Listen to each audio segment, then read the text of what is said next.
What's up, friends? Teach Me Tuesday. Just popping in to kind of talk more really about the last couple of years of growing this page and some of my other channels. Instagram has been doing the best, sitting on about 14.5K. So thank you to all of you who subscribe and engage and have made this channel what it is. So I really wanted to just jump out and say that before I start talking about some of the other people that I get on my page. It's not easy sledding doing some of this. I had a friend ask me once, I have a daughter who wants to do a YouTube page. What should she do? And I said the first thing that she should do is turn off the comments.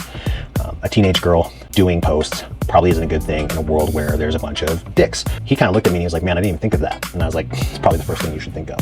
And what I've learned over, I've had this channel open since right after COVID, like 2020, 2021. It's really been the last like 2.5, 3 years where I've really dug in, put more effort into the channel. Not so much effort where I've changed anything that I do in the channel, but more effort in, I try to engage with people more. What you'll find out real quick on the internet is that there's just people who are trying to have their bad day and take it out on you. Kind of like the rules of engagement for me is like, if you don't have a picture, I won't make fun of you. I won't even engage with you. I might throw you a violin. I used to get really upset before where I felt like I had to say something. I've just gotten to a point now where I say what I gotta say, do what I gotta do, and just move on. People watch the Blanton's video. There's always somebody who just has to like tell me that I'm wrong for not liking Blanton's. It's a roast. I'll tell them like, apologize that you don't have a sense of humor, kind of joke, whatever. Just tell them cheers, thumbs up, whatever. What I've learned to kind of ignore is some of the things that I really hate about the bourbon community. When it gets down to it, I kind of hate the guys who want to tell me that I paid too much for a bottle, or they got it at MSRP, or all the ors, because there's always somebody who wants to pop in and tell you about how they remember when Blanton's was $45 and they remember that bourbon used to be better X amount of years ago and they did this and they that, and it gets kind of fatiguing. Tend to not engage. The other thing that I tend not to do is sell bottles online. I know that's crazy. I 100% know that there are other influencers that do it. First of all, I don't consider myself an influencer. I'm just a guy with camera. I pop in, tell you what I think, move on with my life. I've said it before, the conversation that you want to have with the ATF, that's your conversation. Now, I have been known to trade. I get a lot of posts, I get a lot of questions asked, I get a lot of people shooting me offers because they want to buy, my thing, or they want this, or they want that. And I gotta tell you, if I don't know you in person, I'm not gonna make a deal with you. I have no issues with a good friend of mine. I'll switch off bottles with him. His friends will ask him if I can get bottles for them, and I'll just say, hey, next time you ask me, just say it's for you, and I'll 100% do it, right? Say they're for you, I'll do it. Otherwise, if I know they're gonna go to somebody else, I don't wanna know that. I just keep me in the dark as much as you can. So I get a lot of that. I get a lot of people who wanna sell me bottles. I get a lot of people who wanna trade with me. I get all that stuff. I try to be kind, but sometimes people are just far too aggressive, really pushing at me and pushing at me and pushing at me. It's like, I already told you no. You're trying to have this conversation again, despite the fact that I've said no. I've ignored the conversation as a whole, and it just kind of keeps going.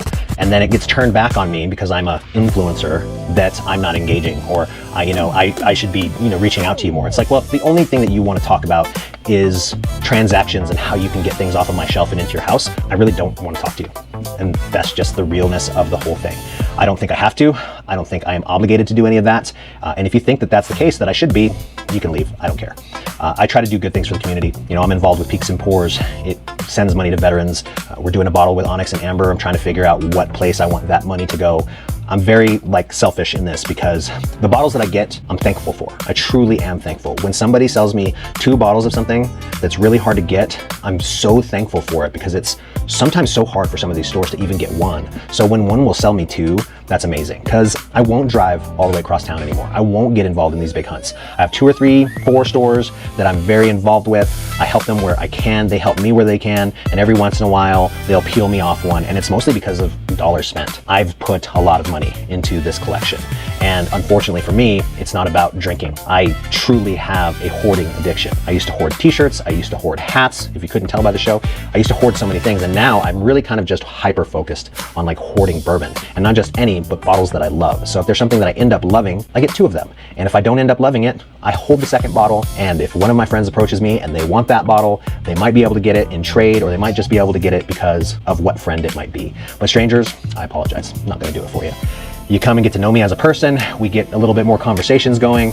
The old saying, build the relationship. I feel like I'm not a store owner, but I feel like I have kind of like the same feelings as one. If you approach me as somebody who truly loves bourbon and wants to talk about it and doesn't want to flex how many cases of whatever you have of this, or how you can obtain this one thing that nobody can get and it's always all our MSRP, I don't care. But if you want to come to me and have honest conversations, like, you'd be surprised how many people that I've talked to in some of these chats where I would actually do something for them just because they've never asked me for a thing. Isn't it strange how, like, there are 5 people that I could think of right now who shoot me a message on almost every other video who are never asking for anything, and if they asked, I would most likely do that thing for them just because they've built a relationship with me. They've built a rapport.